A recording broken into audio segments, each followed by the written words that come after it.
নমস্কাৰ চেনেলটোলৈ স্বাগতম জনাইছো সো আজি আমি অসমৰ জিকেৰ কিছুমান কোৱেশ্চন আনসাৰ আলোচনা কৰিম ভিডিওটো ভাল লাগিলে লাইক কমেন্ট আৰু শেয়াৰ কৰি দিব অসমত সৰ্বপ্ৰথম কেতিয়া ৰেলপথ স্থাপন হয় 1882 চনত অসমৰ সৰ্বাধিক ব্যস্ত ৰাষ্ট্ৰীয় ঘাইপথ কোনটো 37 নং ৰাষ্ট্ৰীয় ঘাইপথ অসমত সৰ্বপ্ৰথম জাহাজ ক'ত চলে 1849 চনত ব্ৰহ্মপুত্ৰত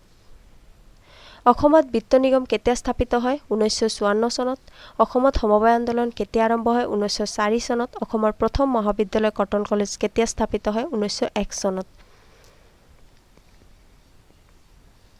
অসম ৰাজ্যিক সমবায় এপেক্স বেংক কেতিয়া স্থাপন হয় 1948 চনত অসম চৰকাৰে প্ৰথম ৰাজ্যিক পৰিবহণ ব্যৱস্থা কেতিয়া শুভাৰম্ভ কৰে 1948 চনত অসমৰ মুঠ মাটিকালি কিমান বৰ্গ কিলোমিটাৰ ৭৮,৪৩৮ বৰ্গ কিলোমিটাৰ ২০১১ চনৰ লোকপেল মতে অসমৰ মুঠ জনসংখ্যা কিমান ৩,১২,০৫,৫৭৬ জন